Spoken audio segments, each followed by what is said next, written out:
আমৃত্যু ভালোবাসি তোকে। লেখনীতে সালমা চৌধুরী। পর্ব ২৮।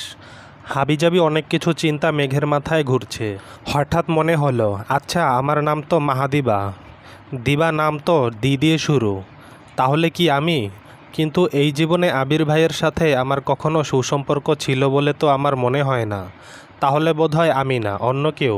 সব কিছু ভালোই থাকে, কিন্তু জান্নাত আপু বা আবির ভাইয়ের জীবনে অন্য কেউ আছে, এটা ভাবলেই যেন মাথা গরম হয়ে যায় মেঘের। তার সাথে ওই ছেলের ঘটানো কাণ্ড তো মাথায় আছেই। মেঘ চেয়ারে বসে কফিটা কোনো রকমে খেলো।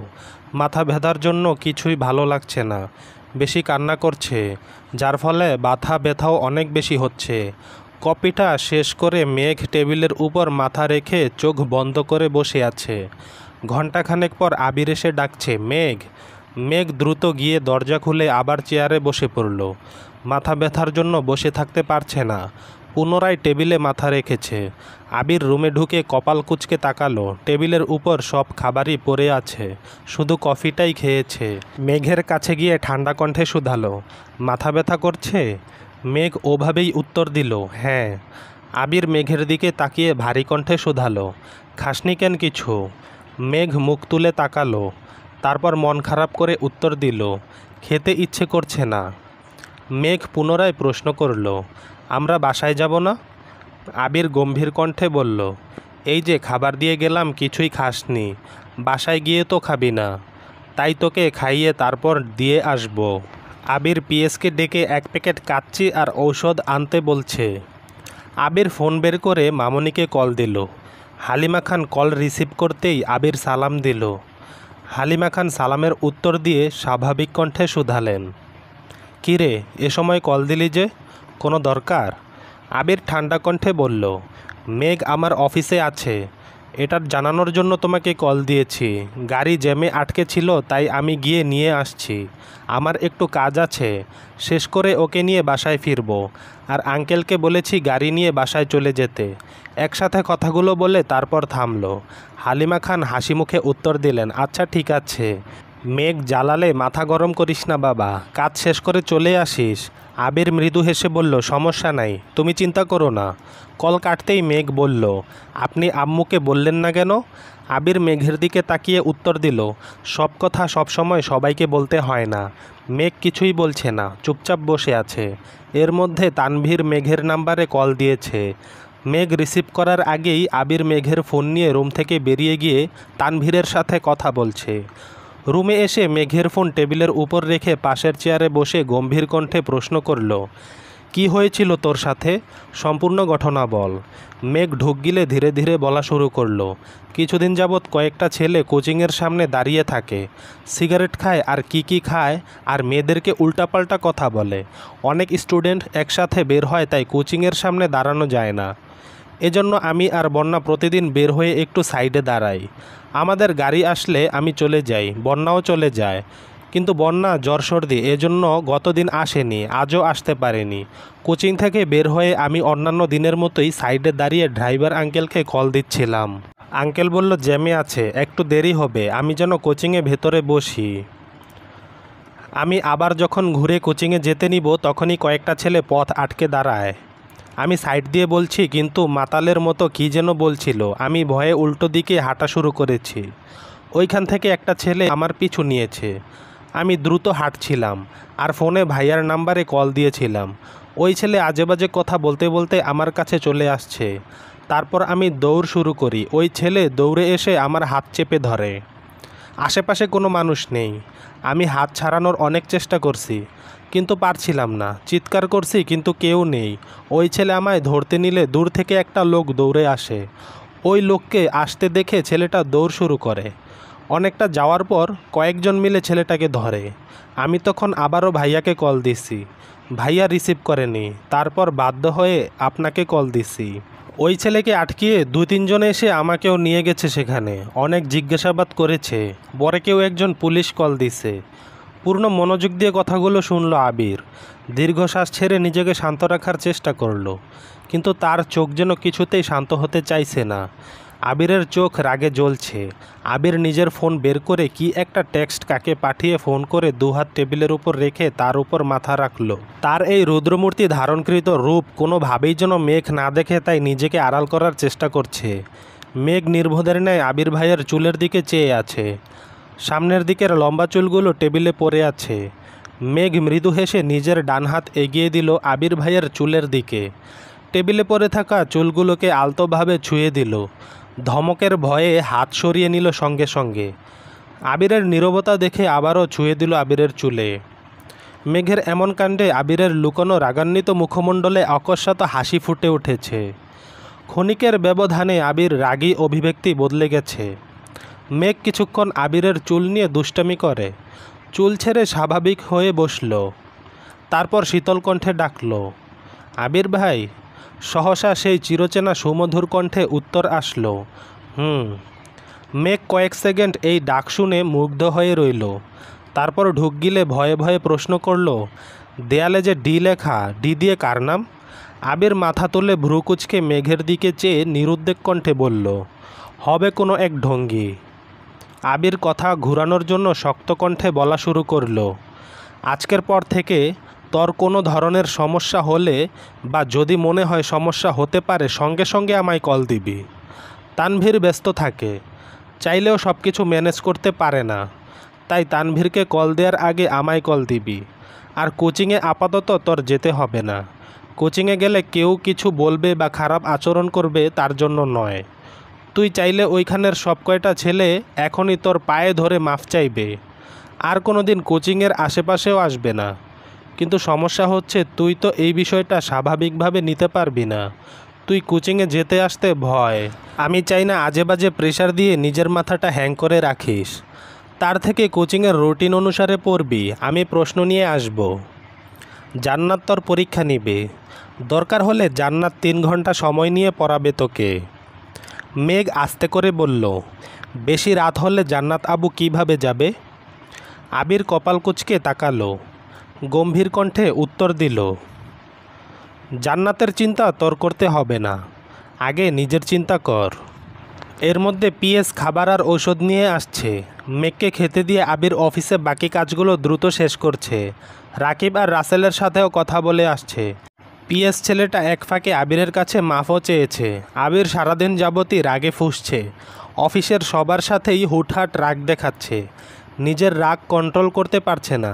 কয়েকবার চোখে মুখে পানিও দিয়েছে, তাতেও কাজ হচ্ছে না। মেঘ খাচ্ছে আর বিড়বিড় করে বলছে, আপনার জান্নাত আপুর প্রতি কেয়ারটা খুব তাড়াতাড়ি সরাতে হবে। কোথাও চান্স পেলেই জান্নাত আপুর কাছ আর পড়ব না। তারপর আপনার কেয়ারও কমে যাবে। ধীরে ধীরে আমি নিজেই আপনার প্রেমিকা হয়ে যাব। কথাগুলো বলতে বলতে মেঘের ঠোঁটে সহসা হাসি ফুটে উঠেছে। কাজ শেষ করে নিজের রুমে এসে মেঘকে হাসতে দেখে আবির সব রাগ নিশেই মিলে গেছে।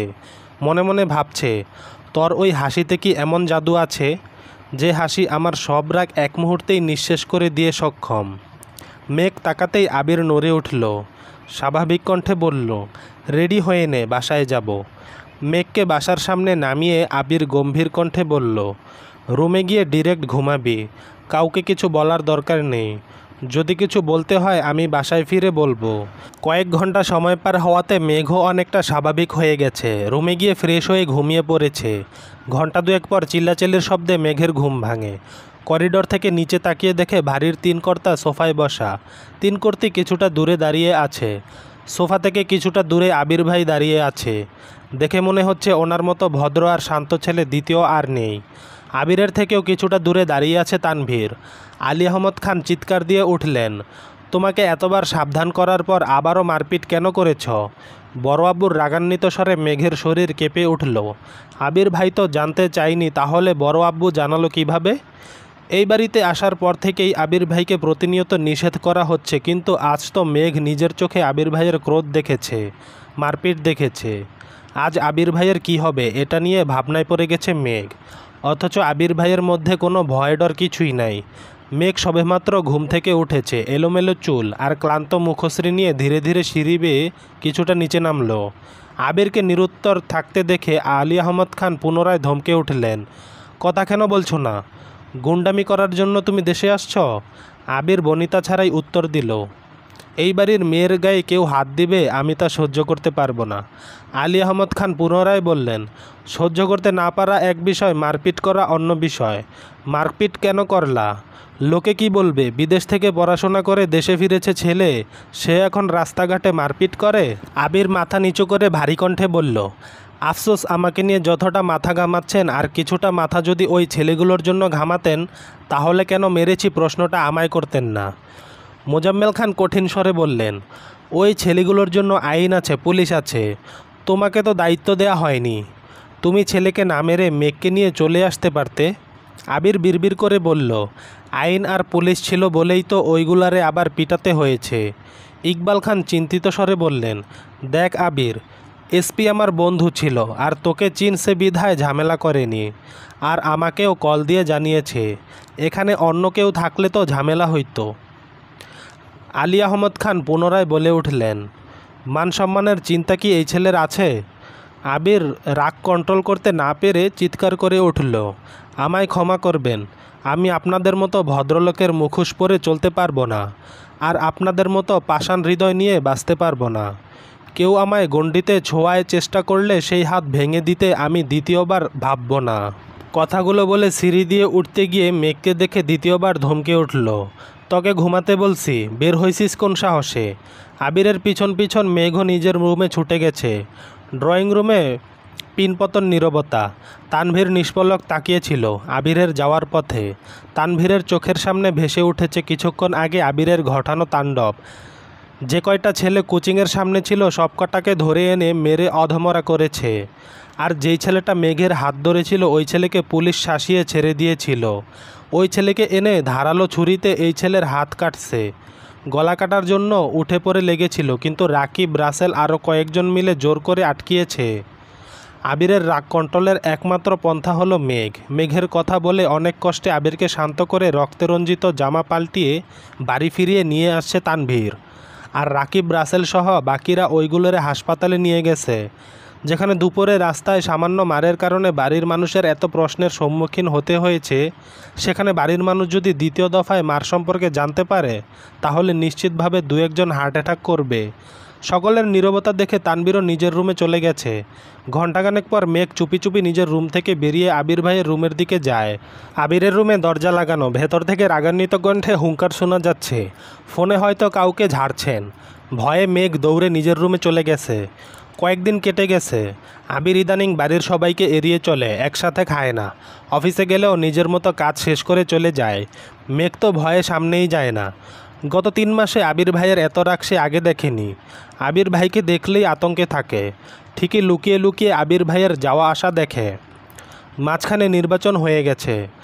তানভীরদের এমপি বিপুল ভোটে জয়লাভ করেছে। সেই সুবাদে আগামীকাল খাওয়া দাওয়ার ব্যবস্থা করেছেন। বাড়ির সবাইকেই দাওয়াত দিয়েছেন, কিন্তু বাড়ির মানুষ রাজনীতি পছন্দ করে না বিধায় তানভীর কাউকেই বলেনি। শুধু মেঘকে বলেছে যাওয়ার কথা। মিম বা আদিকে বললে ওরা বাসায় বাকিদের বলবে, আর বাকিদের বললেই শুধু শুধু ঝাড়ি খেতে হবে। এমনিতেই আবিরের কথাতে ওনারা রেগে আছে। তাতে অবশ্য আবিরের কিছু যায় আসে না। এই পৃথিবীতে আবিরের কাছে সবচেয়ে মূল্যবান মা আর মেঘ। তাই মেঘের বিপরীতে যাই কিছু থাকুক, আর কোনো কিছুতেই আবিরের আগ্রহ নেই। ভোরবেলা উঠেই তানভীর চলে গেছে। সব কিছু আগে থেকেই প্ল্যানিং করা। মেঘদের বাসা থেকে কিছুটা দূরে একটা মোড় আছে। আবির অফিস থেকে ফিরে ওই মোড়ে দাঁড়াবে, মেঘ বেরিয়ে যাবে। প্ল্যান মোতাবেক সব হলো। আবির সাদা শার্ট আর কালো প্যান্ট ইন করে পরে চোখে সানগ্লাস লাগিয়ে পুরাই নায়ক সেজে আসছে। মেঘও পছন্দের একটা কালো রঙের জামা পরেছে। ইদানিং আবির ভাইয়ের পছন্দের কালারগুলো মেঘ একটু বেশিই পড়ছে। দুজনকে একসাথে দেখলে যে কেউ ভাববে তারা কাপল। এমপির বাড়িতে এসে এমপির সাথে দেখা করে কথাবার্তা বলেছে। তারপর 3 ভাই বোন ছবি তুলেছে। সবশেষে খাওয়া দাওয়াও করেছে। সেই অফিসের পর আজ আবির ভাই মেঘের সাথে স্বাভাবিক আচরণ করছে, এটা দেখেই মেঘের মন উড়ু উড়ু করছে। প্রোগ্রাম শেষে মেঘ আর আবির চলে যাবে। তানভীর মেঘকে একটু দূরে নিয়ে কী যেন বলছিল। আবির কিছুটা এগিয়ে বাইকের কাছে যাচ্ছে, আচমকা এমপির মেয়ে হাজির হলো সামনে।